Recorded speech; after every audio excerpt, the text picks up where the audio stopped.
Megan was just your average 78-year-old living in a little brick house on the east side of Columbus, Ohio.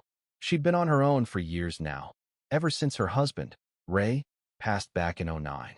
The place wasn't much, cracked porch steps, a sagging roof, but it was hers. And honestly, she liked the quiet. Most nights, you'd find her in her cozy kitchen, humming some old tune from the '60s while she whipped up dinner. Tonight was no different. Well, at least it started that way. She had a pot of chili simmering on the stove, ground beef, beans, a little extra chili powder for that kick she loved. The smell filled the house, warm and familiar. Megan stirred it lazily with a wooden spoon, her slippers shuffling across the worn linoleum floor. Gonna be a good batch, she muttered to herself, a little smile tugging at her lips. She'd always been a decent cook, nothing fancy, just good, hearty stuff. But tonight, she was beat. The kind of tired that sinks into your bones after a long day of nothing much at all. Over in the corner, Jordy, her new cat, sprawled out on a ratty old cushion she'd tossed on the floor for him. He was a scruffy little guy, gray with stripes that looked like they'd been drawn on with a shaky hand. She'd picked him up from the shelter about a month ago on a whim. Needed some company, she'd told the lady at the desk, and Jordy had looked up at her with those big yellow eyes like he'd been waiting for her to show up. Since then, he'd mostly just slept, ate, and stared out the window at the squirrels. Typical cat stuff. Megan plopped down in her recliner in the living room, the chili still bubbling away on low. She figured she'd let it simmer a bit longer. Give those flavors time to meld, you know? The TV flickered on, some game show with overly excited contestants shouting about trips to Florida. Her eyelids got heavy, drooping like they had weights on him. Just gonna rest my eyes for a sec, she said to no one in particular, her voice trailing off. The hum of the TV and the distant sizzle from the kitchen lulled her right to sleep. Meanwhile, that pot on the stove? It wasn't messing around. The heat had been left on just a smidge too high, and what started as a gentle simmer was turning into something else. The chili thickened up, then started sticking to the bottom. A little scorch here, a little burn there. Smoke tendrils snaked up from the pot, curling toward the ceiling. It wasn't much at first, just a faint haze, but it was building fast. Back in the living room, Jordy's ears twitched. He lifted his head from his cushion, those yellow eyes narrowing like he'd just caught wind of something off. The smoke hadn't reached Megan yet, but Jordy, he knew. Cats have that sixth sense, right? He stretched, shook out his fur, and hopped down, padding silently toward the kitchen. His nose wrinkled as he peeked around the corner. The haze was thicker now, and the smell? Sharp, bitter, wrong. That pot wasn't just cooking anymore. It was a ticking time bomb. Jordy's tail flicked once, twice, like he was sizing up the situation. Then he turned and bolted back to the living room. Megan was still out cold, her head tipped back, a soft snore rumbling from her throat. Jordy didn't hesitate. He leaped up onto the arm of the recliner, then right onto her chest, full-on cat stomp mode. His paws dug into her sweater, kneading hard, like he was trying to punch the sleep right out of her. Megan jolted awake, blinking fast. "What the? Jordy, get off me, you little..." She stopped mid-sentence. Something hit her nose. Smoke. Not the good kind from a campfire, but the acrid, oh crap something's burning kind. Her heart kicked up a notch. She shoved Jordy off, gently, mind you, and stumbled to her feet. The living room was still clear, but when she glanced toward the kitchen, she saw it. A gray cloud spilling out, creeping along the ceiling like some kind of horror movie fog. "Oh no, no, no," she gasped, her voice shaky. She shuffled forward, her slippers slapping the floor, and that's when she heard it, a low, crackling sound. The kitchen doorway glowed faintly orange. Fire. Her chili wasn't just burning. It was about to take the whole damn house down with it. Got it. No dialogue from now on. I'll rework part 2 to keep the story flowing without anyone talking, sticking to that casual, thrilling vibe you want. Here's the revised version, still around 5,000 characters. Part 2, Into the Smoke. Megan froze for a moment, her eyes locked on the orange glow pouring out of the kitchen. Her mind lagged, still foggy from sleep, struggling to process the chaos unfolding in front of her. The crackling grew louder, sharp pops cutting through the smoky air, and the haze thickened fast, prickling her eyes and throat. She coughed, a rough, raspy sound, her chest squeezing tight. Jordy streaked past her, his tail puffed up like a bristly pine cone, darting straight for the front door. That snapped her out of it. She shuffled after him, one hand braced against the wall to keep steady. Her slippers dragged across the floor, slowing her down, but a jolt of adrenaline pushed her forward. The living room still looked mostly normal, but the smoke was sinking lower, swirling around the couch and TV like a creeping fog. Heat pulsed from the kitchen now, growing stronger with every step. That pot of chili wasn't just scorching. It was turning into a full-blown disaster. She reached the front door, her trembling fingers fumbling with the deadbolt. It took a few clumsy tries, but it finally gave way, and she shoved the door open. A rush of cold night air flooded in, clashing with the smoky heat. Jordy didn't wait. He bolted outside, vanishing into the shadows of the yard. Megan stumbled onto the porch, gulping down fresh air that burned her raw lungs. She was out. Safe, at least for the moment.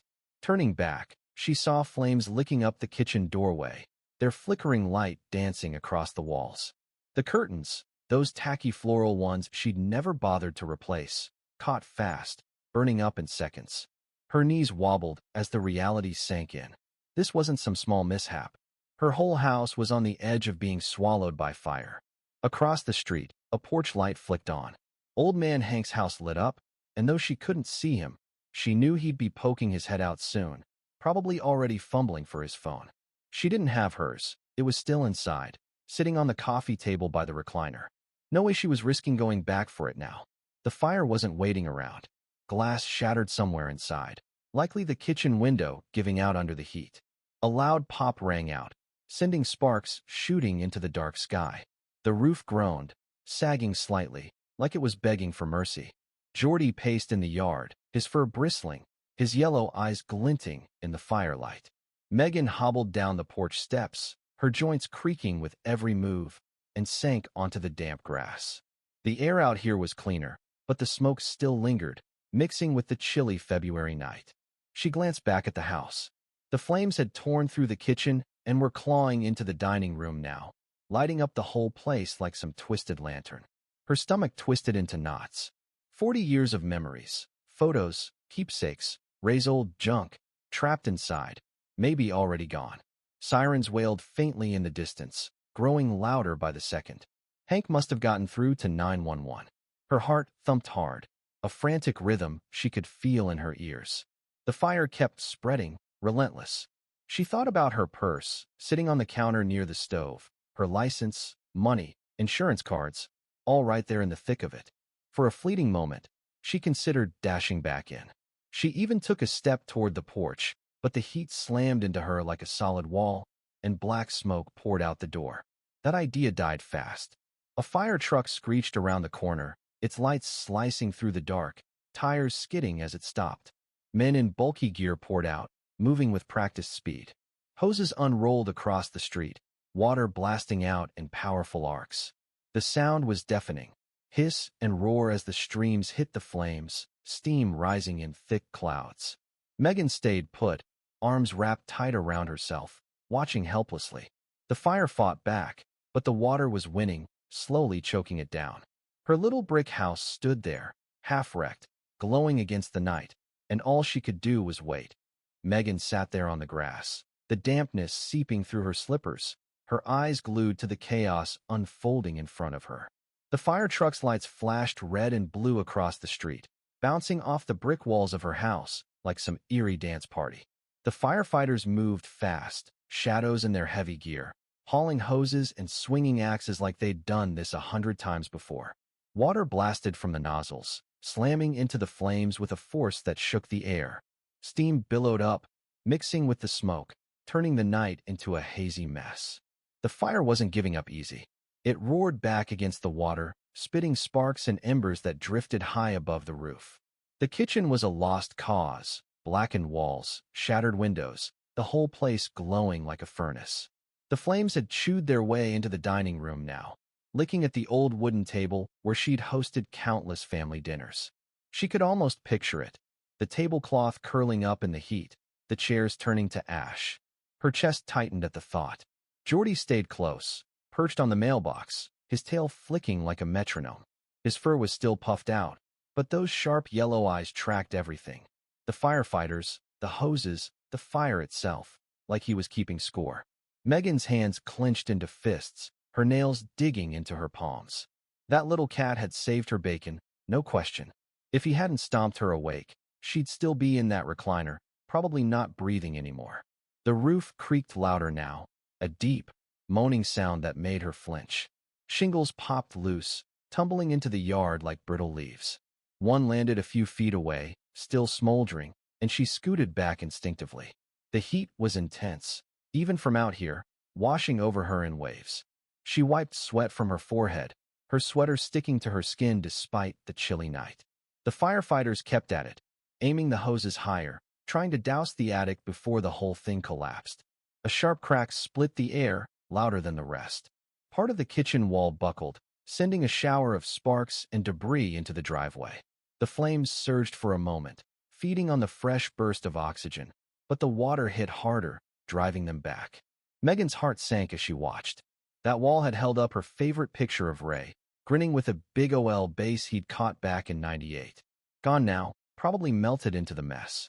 The sirens had stopped, but the street was alive with noise. Hiss of water, snap of burning wood, the low rumble of the truck's engine.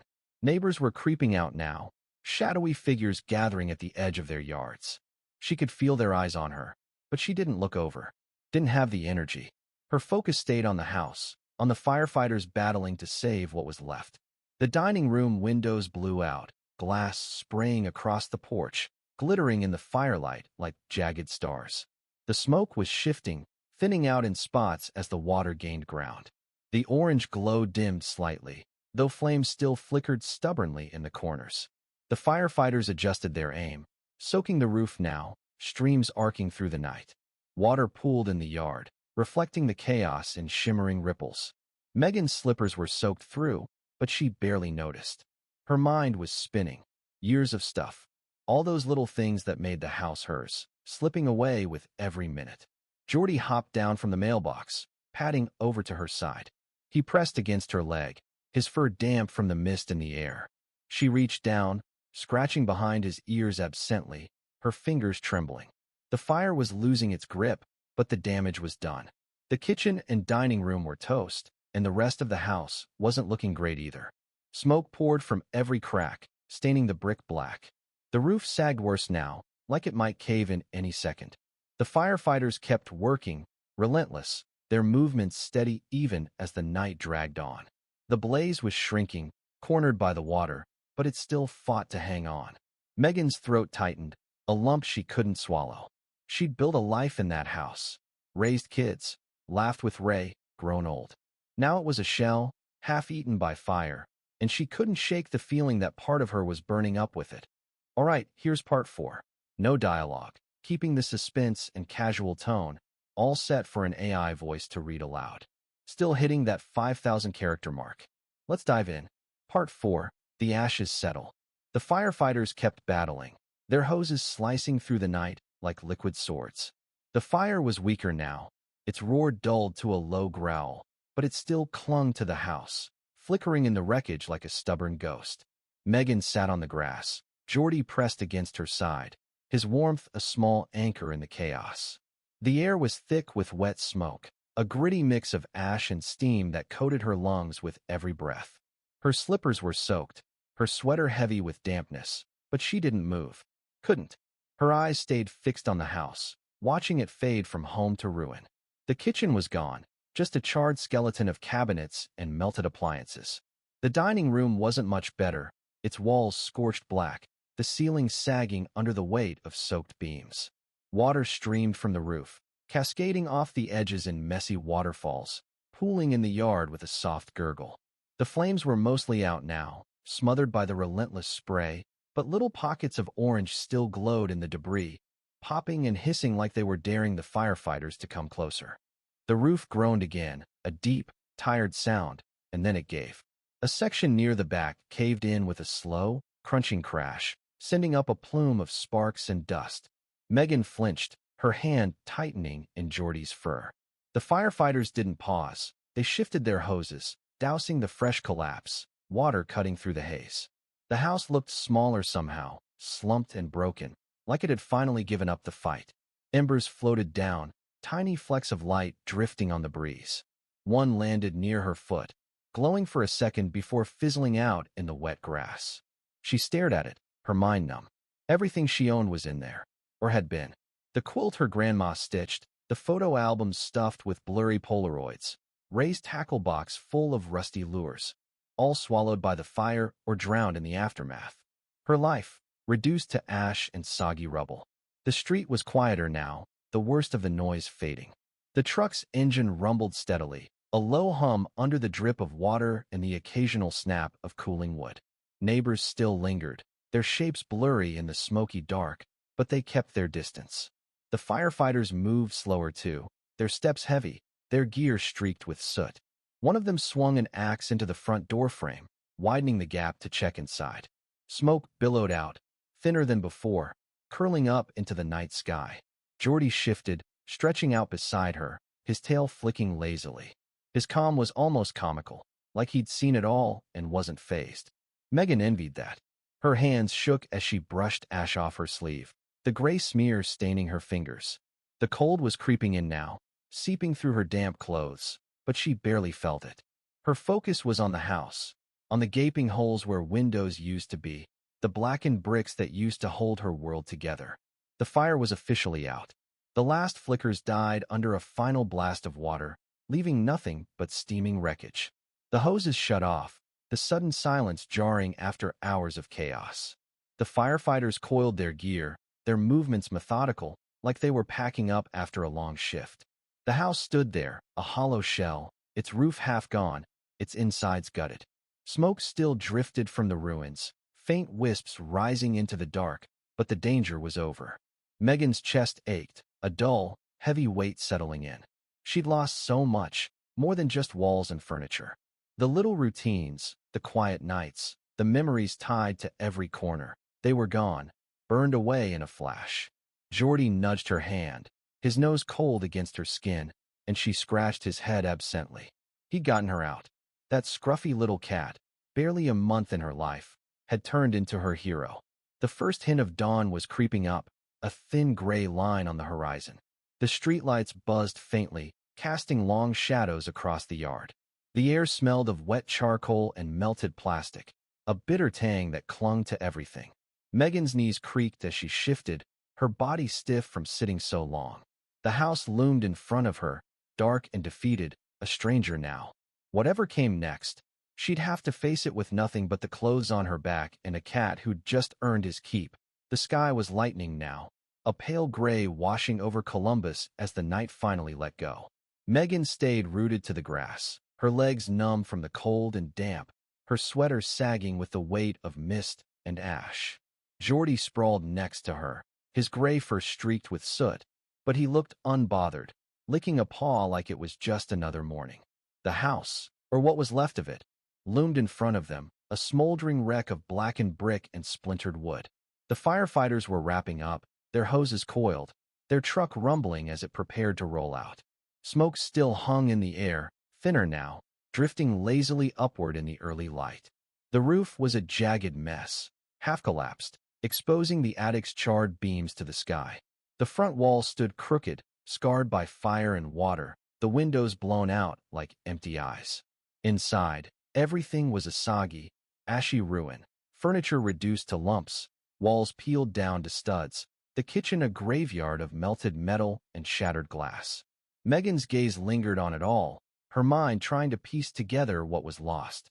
The chili pot was probably still in there somewhere, fused to the stove, a dumb little relic of the night. Everything went sideways. The firefighters trudged across the yard, their boots squelching in the muddy puddles. One of them paused near the truck, glancing her way, his face unreadable under the grime-streaked helmet. They'd done what they could, save the shell of the house, at least, but it wasn't much. The fire was out, the danger gone, but the aftermath felt heavier than the flames ever had. They climbed into the truck, the engine growled louder, and it lumbered off down the street, leaving behind a quiet that pressed against her ears. Neighbors were stirring now, drawn by the morning light and the fading drama. A few stepped onto their porches, coats thrown over pajamas, staring at the wreckage with wide eyes. Megan didn't look at them. She didn't want the pity or the questions. Her hands rested in her lap, stained with ash, trembling faintly. Jordy stretched out, his body warm against her leg, and she ran her fingers through his fur, grounding herself in the feel of him. He'd gotten her out of that inferno, stomped her awake when she'd been too far gone to save herself. That scruffy cat was the only thing she hadn't lost. The sun peeked over the rooftops, a weak sliver of gold cutting through the haze. It glinted off the wet grass, the broken glass, the twisted metal in the driveway. The air was crisp, tinged with the sharp bite of smoke and the faint sweetness of dawn. Megan's breath puffed out in little clouds, her chest tight but steady. She'd made it through the night. Barely, but the weight of what came next was settling in. No phone, no purse, no roof over her head.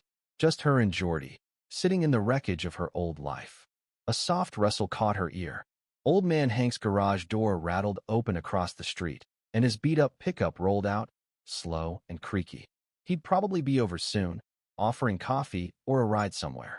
She'd figure out what to do then. Call her daughter in Dayton, maybe, or track down the insurance papers that were buried in the mess. For now, though, she just sat, letting the morning sink in. The house was gone, but she wasn't. Neither was Jordy. Her fingers brushed the cat's ears, and he leaned into it, purring low and rough. She smirked faintly, the first crack in the numbness. He'd earned more than a pat on the head for this, maybe a year's worth of that fancy wet food he'd been eyeing at the store. The thought flickered through her mind, small but solid, a tiny spark of something to hold on to. The fire had taken everything else, but it hadn't taken them. Not yet. Megan pushed herself up, her knees popping, her slippers squishing in the grass. She stood there, shaky but upright, Jordy circling her ankles like he was ready to move too. The house smoked quietly behind her, a ghost of what it used to be. She turned away from it, facing the street, the sunrise, the uncertain day ahead. Whatever came next, she'd deal with it. One step at a time, with a cat who'd just proven he was worth his weight in gold.